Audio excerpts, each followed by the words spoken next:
Good morning to you. And Rashmi and Brad, thank you for joining. We'll start in probably about 3 minutes. We're live streaming and we're on your local news. You can switch to channel 4. Alternatively, if you have a Candu account, you can actually see us streaming live from the dashboard. Yes, that is true. We're doing that through Twitch and we're doing it using Candu, which is pretty cool. So it's a concept we eventually want to take more advantage of, where we're constantly streaming live content and we're showing it inside of the dashboard. It'll be like a QVC for SaaS products. Georgia, I was thinking that we should not do any handover. You'll just control your screen the whole time. So you'll share intercom. Could everyone message where they are watching from? Welcome all the new people who just joined. I'd love to know where you're all watching this from. Got Chicago, Brad, India. I'm currently in South India. I'm in Kerala right now. My wife's from Kerala, so I'll be back to New York in a couple of weeks. Pittsburgh, study in Pittsburgh. We'll wait probably another minute. Have a couple more people trickling in. Grab a refreshment. This is meant to be entertaining. Jonathan's just joined us. Hello. I'm Georgia. I'm the head of customer here at Candu, and I'm joined by Adam, our head of product marketing. And today we thought we'd do a session on user onboarding, something that we spend a ton of time thinking about. And we wanted to share some of the insights that we've gleaned with all of you. We also really want it to be an interactive session. So if you have comments or stories that have come out in your life of doing user onboarding, we'd love if you would share those in the chat. And one of us will be trying to monitor it and share those as we go along. And this is meant to be an interactive webinar. So really, please feel free to interject at any point in time and we'll respond. We're actually going to spend, I would say, the majority of the session doing an onboarding best practices discussion. So we'll actually talk about how we think about onboarding, how we built our user onboarding. And we're going to take a look at some examples that we think are best in class examples while talking about how you can make that relevant to you. So I would say that will probably be about 2/3 of the discussion today. And then towards the end of the session, a lot of what we're talking about is making onboarding dynamic and personalized and all of these things. And so we'll spend about 5 to 7 minutes walking through Candu, our product that helps you do dynamic onboarding, how you can use it to build your own sort of version of Intercom's checklist, which we consider one of the best in the business. And then, of course, like we said, please interject anytime, but we will leave about 5 minutes at the end for wrap up and Q&A. So if you're shy and want to wait until that point, you're totally welcome. But again, please comment anytime. One of the things that I think is so cool about user onboarding is that I think a lot of the time, because a developer builds it and you get one shot at it, people think of it as important, but not something that you spend a ton of time thinking about every day. Hopefully all of you are different than that since you're in this session, but user onboarding is actually really cool because it pulls in all kinds of principles of, for instance, we're about to talk about psychology. I think design thinking is a really big part of user onboarding, iterating, education, user customer success, all of these things are a part of your user onboarding. And so I think it's actually a great topic that covers actually many different areas. Adam has some cool psych studies to share about this. Thanks a lot, Georgia. Wanted to start off with a little story. Thought was interesting as I was doing some more research on the psychology of checklists. And it starts out with a young psychology PhD student. Her name was Bluma Ziegernick. That's where this name comes from, who was studying in University of Berlin. And the inspiration for her postdoctoral research came from an experience sitting at a restaurant and observing that waiters would do a phenomenal job recalling all of the orders that they had taken that were not yet served, but did a terrible job at remembering what were the orders that had already been served. And so what she came to discover through some clinical tests was that there is a bias with human memory that we remember things that we haven't yet completed better than things that we have already completed. And so this cognitive bias, known as this Ziegernick effect, excuse me for poor Lithuanian pronunciation, is used in many different mediums. And you're probably most familiar with it from cliffhangers in storytelling. Say screenwriters of TV programs are leveraging the Ziegernick effect by creating an expectation of something in the future. And so that leaves this excitement and draw for people to keep remembering to look forward to the next episode. And so the psychological principle is also used in designing checklists. So Georgia, also, I thought we could also talk a little bit about some of the other principles of good checklist design. I think one of the really cool things about thinking about this effect is that checklists actually serve a number of different purposes when you're thinking about user onboarding. So if people are better at remembering the things they still have to do, the checklist encourages them to have some sense of what's left for them.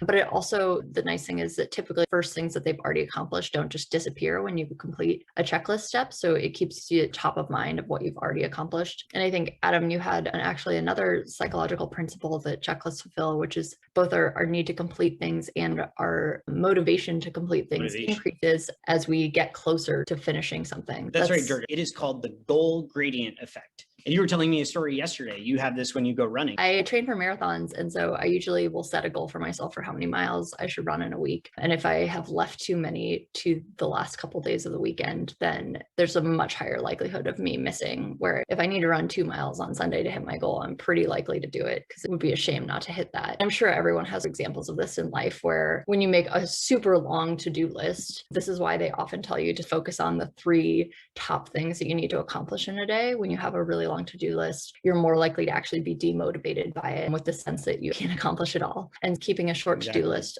of really focused patterns so you feel like you can actually reach the end of it is important. And it's also important to make sure those to-dos are bite-sized and accomplishable. I don't know if you've ever made a to-do list where one of the things is change the world. That's probably going to be a little bit harder to motivate to do. It's good to have concrete tasks that you can actually check off. There's something about getting it done that really makes a difference to people. Yep. I thought I'd share a couple of things I was reading about best practices when it comes to checklist design. And then what are the kind of principles that checklists tap into to help people in completing them more quickly? Because this topic is all about onboarding, right? Everybody is already familiar with checklists, right? So I won't delve too deep into things, but I think one reason why checklists are so effective is that they're familiar. Humans just have a cognitive bias towards familiar things. And so that's why they call this a UI pattern. And Georgia, I was reading a little bit about UI patterns, and you could say a lot of things that we're familiar with in the software design world, say a shopping cart, right? We're familiar with that, at least in Western cultures. Shopping cart indicates this is like a basket of items that you're going to check out with. And so a checklist is also leveraging that familiarity. And so there's other elements, and without going into detail, the benefit of a checklist is that it introduces clarity. You're taking complex things and you're distilling them into individual steps. And it also leverages this sense of accomplishment and reward as you get through the checklist. And then I thought I'd share one tactic. You brought this up, and this relates to this concept of the goal gradient effect, which is, again, to repeat, the goal gradient effect is this concept where the closer you are to completing the overall activity, the more motivated you are to finish it. And so one of the tips and tricks that UX designers take advantage of is when somebody is being onboard, get them before they even see the checklist to do some type of small activity. So it could be maybe say upload your logo, and then they see the checklist and some of the steps of the checklist are already ticked off. And that's, Georgia, that's super effective in getting people motivated to complete the checklist. Yeah, I've often seen in some, it'll just say simply the first step will be log in. And so by the time you're even seeing the checklist, you will have already been logged in. So you'll automatically have one step checked off already. And I think that gives people that sort of sense that they're making progress, they're moving through it, and things are happening automatically as they're getting going, and that they can achieve the thing that they want to get done. So when you're thinking about building your own checklist, I think we're going to look at some best-in-class checklists today, but every business is going to have obviously their own onboarding checklist that they need to think about. I'm sure a lot of you probably already have an onboarding checklist, but I think onboarding is actually a pretty dynamic thing. It will change with your product. It will change with the user feedback you hear. It changes a lot, and you should not set it and forget it. You should be constantly thinking about how you can build a better first experience with your product. And so some of the ways that we think about this at Candu are, the first thing you need to do is define your aha moment. And I think some people, especially those of us who work with a product all the time, it's really easy to want to share everything that your product can do, especially if you're trying to onboard everybody with the same checklist or the same onboarding flow. You want everyone to see value. And so you want to share all of the different value props that your company has. And I think anyone in sales will tell you that this is not a good strategy that makes people feel like they can't complete the checklist or they're not finding their value. So honing in on that one thing that will make people feel comfortable with your product, feel like they know what they're doing, and then start thinking about getting deeper is really important. So once you've defined that, I think you know how you'd get to it. You use your product all the time. You have a sense of of what those steps are. The next thing you need to do is actually think about, okay, as a non-employee, as someone who's never interacted with this software before, I was just like a human being, how do I think about how I start using this and getting to value? And a big part of that is actually, like I was saying, we've got our psych principles. We also, I think user onboarding should really leverage these concepts of design thinking. So I think design thinking is becoming quite trendy now. So I'm sure a lot of you have spent some time with it, but the idea is really, how do you build empathy with your users and how do you iterate really quickly based on user feedback? We always think we know other people really well. And then in this world of data-driven analysis, we've learned that a lot of our assumptions are often wrong, and design thinking really does plug into that. But when you're starting out, when you're first thinking about building your onboarding, I think it's really helpful.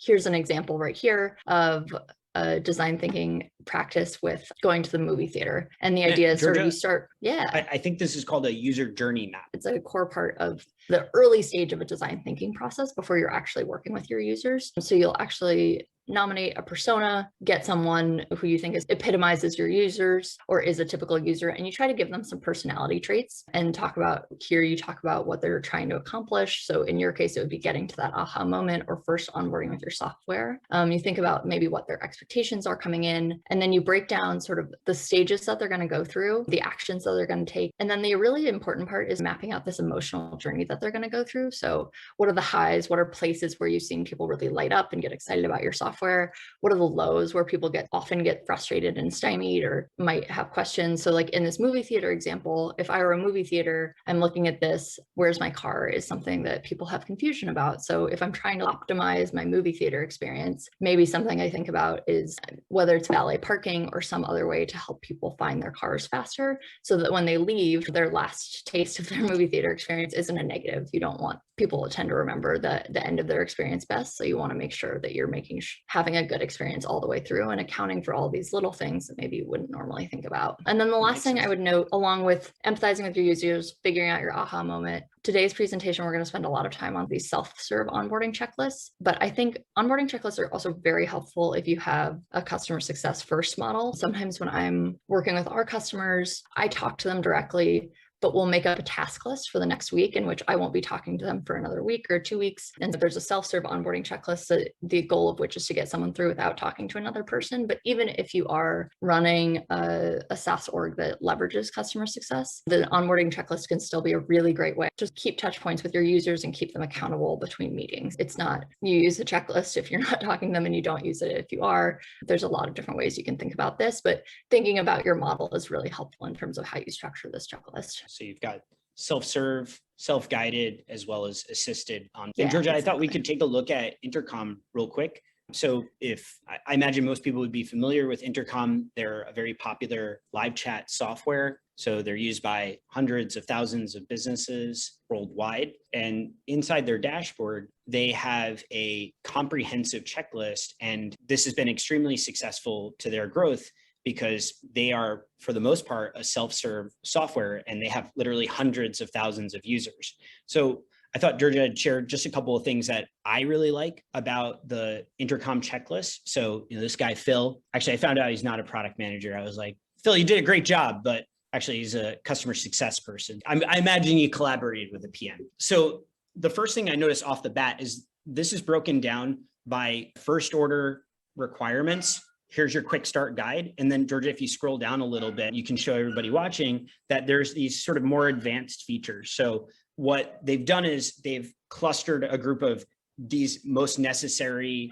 steps that you need to do to get up and running with Intercom, and they've kept that separate. The other thing I wanted to mention, this is actually only 3 steps. So you're already initially motivated because, I only have 3 things to do to get started. Then it's nested. So you actually discover that there's more steps, but when you first approach it, set an expectation that this is very doable. Anything you wanted to point out, Georgia, that you particularly like? So I think a couple of really interesting things that Intercom does is, one, Intercom's a pop-up chat tool, but they decided to actually put their onboarding checklist on a page that you can always come back to. And so one of the nice things about that is that there's not that sense that your onboarding checklist might disappear or might not be there if you don't get through all the steps in one sitting. You can always come back and sort of update your branding or whatever it is that you want to do. You can do a lot of that by just coming back to this homepage. So that was one thing I think is really interesting that they do. Another thing that I think as a company, you need to make these decisions, but Intercom made a couple of interesting decisions in my mind. The first is that it has an entire get to know Intercom section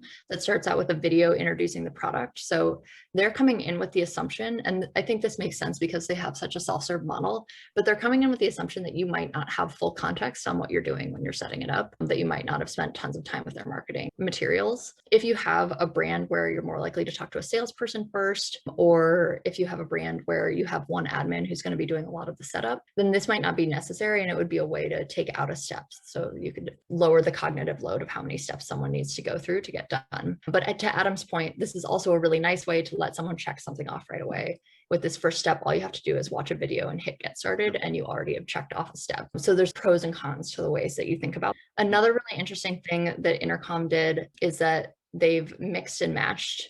Intercom is a software that you probably need a developer to maybe install a single snippet for you. So different users might be working through the same checklist together and that's what we call an account-based checklist, or where multiple people can come in and accomplish different steps. For some people, I think that makes a ton of sense. For others, it might be weird to have a handoff process right in the middle of your checklist. These are the kinds of things that you should be thinking about as you're building out your own onboarding. Can we talk about a little bit about Candu for those folks? You're like, what the heck are these two people doing? I will actually, so we'll jump back into slides for 1 second, and then we'll do something fun and interactive. Let's talk about what Candu is.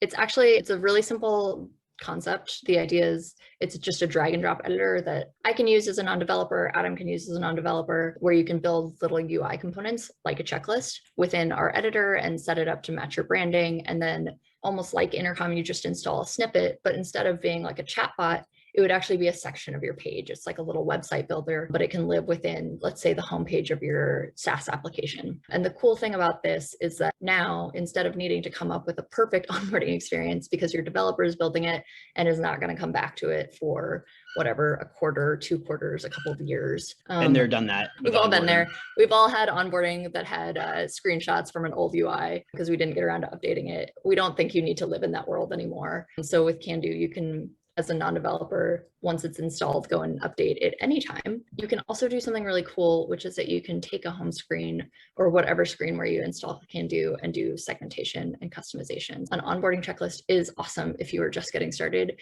It is very annoying if you are a deep admin who has great knowledge of the product and have already completed your checklist. You don't need to see it anymore. And maybe you're interested in actually getting deeper in the product, or Adam does product marketing. Maybe you want, as a product marketer, to share new updates so people who are interested in certain feature requests can see those right away when they come out. And with Candu, you can actually take the same space and provide different messaging to different user segments depending on who they are and what they're interested in. Thus concludes our sharing of a deck. We can move over to actually seeing how this works really quickly. I'll walk you through it really quickly, but for instance, Adam and I got together and rebuilt the first section of the Intercom checklist the other day with Candu. So here's the editor. As you can see, you can just drag over things like cards or checklists to the screen, and then you can modify it however you want. And if, for example, I was thinking about our favorite software of 2020, 2021 is Zoom. If, for instance, I thought Zoom needed an onboarding checklist, and if I worked at Zoom and could install things on their page, I could go, and this is just a preview experience, but we can take a look at, I could drop on my profile page, I could drop in this Intercom checklist and obviously update it with Zoom's brand for people. Now you can see something in the editor, and now it's in a web page. And if I wanted to make this take you to build? This took me about 20 minutes of time. Obviously, I was copying over the content from Intercom's checklist, so I didn't need to come up with the. It's pretty fast. It's faster than building it with code, obviously. It's faster than putting in a ticket with our developers and when they have a bunch of other things to do. Love those people, but I'd rather build the checklist myself. And if, for instance, I wanted to do some personalization, I don't think we talked about this in user onboarding, but one big thing is like capturing people's attention. I think we're really good at doing this through email marketing, and we're getting better at doing it through our applications. But I would recommend putting in something like someone's first name, and then you can have a variable that fills in whenever someone comes to your page with a fallback. And that way you're making sure that they're paying attention when they get in and that they feel like they're having a good experience. But if, for instance, I wanted to update this for Zoom, it'd be as easy is clicking in, changing out the copy really quickly. I can also click into any of the steps. Obviously, I'd want to change the video and the copy all around. It's like building a Google Slide stack almost. It's just a drag and drop editor that you can play around with. We have about 5 minutes left. It looks like we have a couple of, great. Can you share how to add Candu to an iframe, please? Yeah. So if you actually go to our installation docs, which is docs.candu.ai, which incidentally, we're all built with Candu, we have an installation method that's specifically for iframes. I know that's one of the easiest ways to add content to your site. You can also do it with Google Tag Manager or Script Tag. There are low-key ways to add Candu to your site. I've done it, and I am not a developer, so or you can add it to a WordPress site. All of those options are available on our doc site to add it in quickly. One other thing, if there are any other questions, flag them now. We can also show you really quickly another example of us using Candu is that we actually built our whole dashboard with Candu elements. So as you can see here, this is an example that I built for myself, but you can add some custom branding for different clients. You'll see that the webinar we're putting on right now is live in our dashboard app. So if you wanted to watch it through there, you could. Another really cool story that I thought was great for user onboarding. I think data analysis and A/B testing and all these things and perfecting the process are really valuable things. I would never blaspheme those. But when we were going through our first iteration of our checklist, we had our create content section, keeping it short, and then our publish content section, which included all of our installation methods like we were talking about. An iframe is right here if you want to click into that and learn more about it. But we were having this problem that people were missing whitelisting, which is really important. So they'd go and hit publish and they'd expect to see content on their site. And instead they would have some errors and exactly the opposite of what we wanted. And so we got a couple of support tickets about this, and we could have waited to get a ton of data and waited. In a typical situation, we would have waited because we'd need enough signal to encourage our engineering team to do it. But in this case, we saw it twice. We said that's enough. And so we actually broke out whitelist your domain as its own setting to tell people to do that. Since then, we've gotten 0 tickets about that. Not one to poo-poo waiting and collecting data, but I think when you're thinking about trying to create the best possible onboarding experience for people and you're hearing feedback, to be able to change really quickly on the fly to make it a better experience for them is really powerful. Do we have any other questions? Brad asks, could you explain the user ID? This is a unique ID of the user viewing the page. When you are passing over data to Candu, I think every web page probably collects user information slightly differently. But if you're tracking a user ID, so if you track who's visiting your page, so typically this is within a logged in experience, you can, in the installation method, send us that user ID. When you're in our content section, you can track who's viewing content and how they're interacting with it. So obviously we're tracking all of the button clicks, all of the interactive elements. And so if you're sending your user IDs over, you can actually take that data back and compare it to downstream effects. Because obviously, again, all of this, sometimes I think the focus changes from I want people to get to this aha moment to being I want people to complete the checklist. And I think Intercom is a great example. They focused on a few things that you need to accomplish and then have more checklist items that you can accomplish. But their goal is really to get you to a certain place where you've done enough that you know how to use their software, and then you can get deeper if you want. And your goal with the checklist should, again, not necessarily be to have everyone check off every single step, but to get to whatever your defined aha moment is, that they're really using your software well and understanding it deeply. That concludes this week's webinar. We're going to continue doing these topic area webinars moving forward, I think. So if there's specific topics that you think are interesting, UI patterns that you'd like to explore, please ping us on LinkedIn. I also want to note that we are going to go back to this lovely slide deck for 1 second. We are starting a beta program. If you are interested in testing out Candu, giving us feedback, trying Candu on your site, please email Adam AI and we can set you up with a beta so we can get your feedback and let you try out the software and build your own dynamic onboarding. We're happy to schedule a session. Thank you, everyone. This is great. Thanks all. Bye.